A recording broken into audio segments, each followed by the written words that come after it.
గత నెల 28 నుంచి అమెరికా, ఇజ్రాయెల్ కలిసి ఇరాన్ అగ్రనాయకత్వాన్ని ఒక్కొక్కరిని లేపేస్తూ పోతోంది. ప్రస్తుతం ఇరాన్కు చెందిన అగ్రనాయకత్వాన్ని అమెరికా, ఇజ్రాయెల్ దాదాపు తుడిచిపెట్టేశాయి. గత నెల 28న అమెరికా, ఇజ్రాయెల్లు కలిసి Iran supreme leader Ayatollah Ali Khamenei ఇంటిపై బంకర్ బాస్టర్ బాంబులు వేసి చంపేసింది. అటు తర్వాత ఇరాన్కు చెందిన సీనియర్ లీడర్లను చంపుకుంటూ పోతోంది. అయినా ఇరాన్ మాత్రం ఎక్కడా తగ్గడం లేదు. అయితే ఖమేనీ తర్వాత ఇరాన్లో అత్యంత శక్తిమంతుడు అలీ లారిజా అని చెబుతారు. ఆయన ఇరాన్ సెక్యూరిటీ పాలసీ చీఫ్గా కొనసాగుతున్నారు. ఇరాన్లో ఆయనను బ్యాక్ రూమ్ పవర్ బ్రోకర్ అని కూడా చెబుతుంటారు. అలీ లారిజాను ఇజ్రాయెల్ చంపిన తర్వాత ఇరాన్ ఖచ్చితంగా బలహీనపడిందని చెప్పుకోవాల్సిందే. ఎందుకంటే కొత్తగా ఎన్నికైన మొజ్తబా ఎక్కడున్నాడో ఎవరికి తెలియదు. ఆయన కాల్ తీసేశారని, ఆయన కడుపు ఛిద్రమయ్యిందని రష్యాలో చికిత్స తీసుకుంటున్నారన్న వార్తలొస్తున్నాయి. ఇక ఇరాన్ ఆసుపత్రుల్లో చికిత్సకు అవకాశం లేదంటే ఆయన బాంబు దాడిలో తీవ్రంగా గాయపడి ఉండాలి, లేదా కోమాలో అయినా ఉండాలి. ప్రస్తుతం ఆయన సీన్లోకి లేడు అనేది మాత్రం వాస్తవం. ఒకవేళ ఆయన బహిరంగంగా కనిపిస్తే ఆయనను లేపేస్తామంటూ అటు ట్రంప్ కూడా హెచ్చరిస్తున్న విషయం తెలిసిందే. ఇక లారిజా విషయానికొస్తే ఆయన Iran internal security defence strategy chief analyst అని చెబుతారు. మొత్తానికి ఆయన చనిపోయారని ఇరాన్ ప్రభుత్వం కూడా అంగీకరించింది. ఆయనతో పాటు మరో ప్రముఖ వ్యక్తి Basij paramilitary chief Gholam Reza సలేమానీని కూడా మార్చి 16, 17 తేదీన అర్ధరాత్రి ఇజ్రాయెల్ చంపేసింది. ఇక Iran supreme leader Ayatollah Ali ఖమేనీని హత్య చేసిన తర్వాత ఇటు అమెరికా, అటు ఇజ్రాయెల్ ఫోకస్ అంతా సెక్యూరిటీ చీఫ్ లారిజాపైనే పడింది. అతడే ఇజ్రాయెల్కు నంబర్ 1 టార్గెట్ అయ్యాడని జెరూసలేం పోస్ట్ కూడా వెల్లడించింది. అయితే ఇరాన్లో అత్యంత శక్తివంతుడైన లారిజాని లేపేయడం అంటే మాటలు కాదని ఇజ్రాయెల్కు కూడా తెలుసు.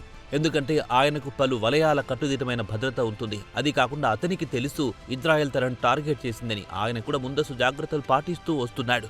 భద్రతా దళాల కనుగప్పి ఎప్పటికప్పుడు లొకేషన్లు మారుస్తూ వస్తున్నాడు. అలాగే ఆయన సెక్యూరిటీ కూడా ఆయన కోసం తరచూ లారిజాని లొకేషన్లు కూడా మారుస్తూ వచ్చారు. గత 2 వారాల నుంచి ఆయన తరచూ రహస్య ప్రాంతాలకు తరలిస్తూ వస్తున్నారు. ఇజ్రాయెల్ ఇంటెలిజెన్స్ ఆయన ఆనవాళ్లు తెలుసుకునేలోగానే ఆయన కొత్త లొకేషన్కు వెళ్లిపోయేవాడు. అయితే ఎటకేలకు లారిజాను మంగళవారం తన కూతురు ఇంట్లో ఉన్నాడని ఇజ్రాయెల్కు తెలిసింది. మంగళవారం ఆయన టెహరాన్ శివార్లోని పార్దీస్ అనే ఏరియాలో తన కూతురు ఇంట్లో ఉన్నాడన్న విషయం తెలుసుకున్న ఇజ్రాయెల్ క్షణం ఆలస్యం చేయకుండా డ్రోన్లతో దాడి చేసింది. ఆ దాడిలో ఆయన కుమారుడు, ఆయన డిప్యూటీతో పాటు పలువురు బాడీగార్డు ప్రాణాలు కోల్పోయారు. అయితే లారిజాని ఆనవాళ్లు ఇజ్రాయెల్కు ఎలా తెలిసాయన్న ప్రశ్న ఉత్పన్నం అవుతోంది. ఇజ్రాయెల్ ఇంటెలిజెన్స్కు టెహరాన్కు చెందిన స్థానిక రెసిడెంట్స్ సమాచారం ఇచ్చారని చెబుతున్నారు. స్థానికులు సమాచారం ఇవ్వడంతో ఇజ్రాయెల్ పని తేలిక అయ్యిందని ఇజ్రాయెల్కు చెందిన అధికారులు చెబుతున్నారన్న వార్తలు మీడియాలో వచ్చాయి. ఇక మొసాద్ ఏజెంట్లు ఇరాన్లో కుప్పలు తెప్పలుగా ఉన్నారు. ఇరాన్ ఆర్మీలో కూడా పెద్ద సంఖ్యలో ఉన్నారు. గతేడాది ఇజ్రాయెల్ ఇరాన్ యుద్ధం జరిగినప్పుడు ఖమేనీ సెక్యూరిటీలో ఎవరు ఇరానియన్, ఎవరు మొసాద్ ఏజెంటో తెలియదు.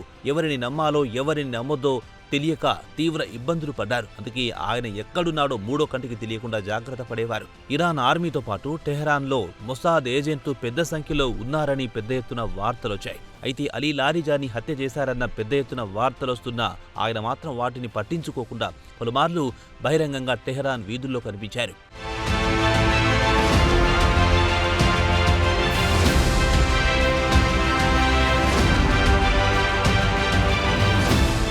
ఇజ్రాయెల్ అధికారులు చెప్పేదేమిటంటే ఆయన పెద్ద అహంకారి. జనవరిలో జరిగిన ప్రజా ఉద్యమాన్ని ఆయన ఉక్కుపాదంతో అణిచివేశాడు. అది కాకుండా ఆయన కుడ్స్ డే ర్యాలీలో పాల్గొన్నాడు. దీంతో ప్రజలు ఆయనను తేలికగా గుర్తుపట్టే అవకాశం చిక్కింది. దీంతో పాటు ఆయన బహిరంగంగానే మీడియాతో మాట్లాడడం వల్ల కూడా ఆయనెవరో అందరికీ తెలిసిపోయింది. దీన్నే ఇజ్రాయెల్ చక్కగా వినియోగించుకుంది. ఆయన ఎక్కడున్నా తమకు సమాచారం ఇవ్వాలని తమ ఏజెంట్లకు చెప్పి సమాచారం సేకరించింది. ఇంటర్నేషనల్ టీవీలో లారిజాన్ ర్యాలీ ముందు నడుస్తుంటే వెనుకనే మొసాద్ ఏజెంట్ ముసుగు ధరించి ఆయన వెంటనే నడిచిన వీడియో చూపించారు. అతడే లారిజాని సమాచారం ఇచ్చారన్న వాదన వినిపిస్తోంది. ఇక లారిజాని మృతికి ప్రతీకారం తప్పదంటూ ఇరాన్ ఆర్మీ చీఫ్ అమీర్ హతామీ హెచ్చరిస్తున్నారు.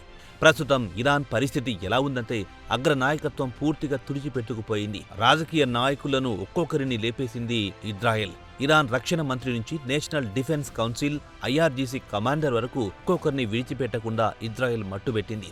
Iran supreme leader Ayatollah Khamenei చనిపోయిన 17 రోజుల్లో ఇరాన్ అగ్రనాయకత్వం దాదాపు తుడిచిపెట్టుకుపోయింది.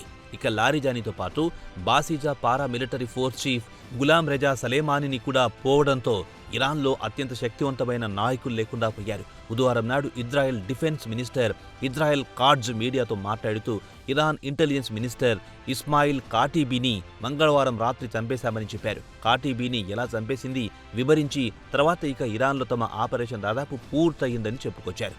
ఇక మిగిలిన వారు తోకజాడిస్తే వారిని లేపేస్తామని ఇరాన్ నాయకులను కాట్జర్ హెచ్చరించారు. ఖమేనీ తర్వాత ఆయన కుమారుణ్ణి మార్చి 9న సుప్రీం లీడర్గా ఎన్నుకున్నారు. అయితే అప్పట్నుంచి ఆయన బహిరంగంగా ఎక్కడా కనిపించడం లేదు. ఇజ్రాయెల్ అమెరికా దాడిలో ఆయన తండ్రి, భార్య, కొడుకు కూడా ప్రాణాలు కోల్పోయారు. ప్రస్తుతం ముస్తబా లేకపోవడం వల్ల దేశంలో అనిశ్చిత పరిస్థితి ఏర్పడింది. ప్రస్తుతం రాజకీయ శూన్యత ఏర్పడడంతో ఇరాన్కు చెందిన ఇస్లామిక్ రెవల్యూషనరీ గార్డ్స్ కార్ఫ్ లేదా ఐఆర్జీసీని బాధ్యతలు తీసుకునే అవకాశాలు కనిపిస్తున్నాయి. ప్రస్తుతం సీన్లో ముస్తబా లేకపోవడంతో మిలిటరీ బాధ్యతతో పాటు సివిలియన్ ప్రభుత్వం తమ గుప్పిట్లో పెట్టుకుందన్న వార్తలొస్తున్నాయి. అయితే మరో వాదన కూడా బలంగా వినిపిస్తోంది. లారిజాని సోదరుడు సాదిక్ లారిజాని పేరు కూడా తెరమీదికి వస్తోంది.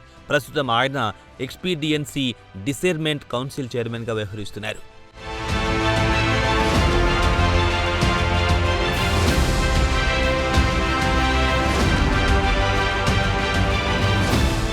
ఆయన అయతుల్లా ఖమేనీకి రాజకీయ సలహాదారుడిగా వ్యవహరించారు. ఆయనను ముస్తబా స్థానంలో తాత్కాలిక చీఫ్గా నియమించాలనే ఆలోచనలో ఉన్నట్టు సమాచారం. అయితే ఇరాన్లో అత్యంత శక్తివంతమైన ఐఆర్జీసీ ఎవరిని తలుచుకుంటే వారే ఇరాన్ సుప్రీం లీడర్ అయ్యే అవకాశాలున్నాయి.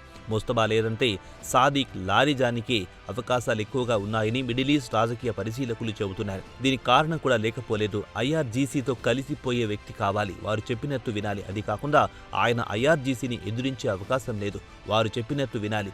సాదిక్ లారిజాని తర్వాత పార్లమెంట్ స్పీకర్ మహ్మద్ బాగేర్ ఖలీబాఫ్ పేరు కూడా ప్రముఖంగా వినిపిస్తోంది. స్పీకర్ కాకముందు ఆయన ఐఆర్జీసీ ఎయిర్ ఫోర్స్ మాజీ కమాండర్గా పనిచేశారు.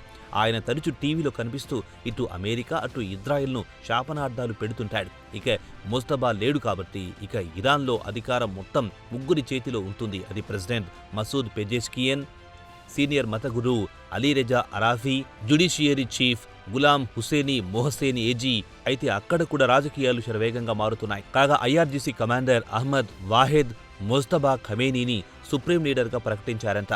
అయితే అమెరికా, ఇజ్రాయెల్లు ముస్తబాను నాయకుడిగా ప్రకటిస్తే చంపేస్తామని హెచ్చరించిన వారిని ధిక్కరించాలనే ఆయన ముస్తబాను ఎంపిక చేశారు. మరి తదుపరి నాయకుడెవరు అనే విషయం ఐఆర్జీసీ కమాండర్ నిర్ణయిస్తారు.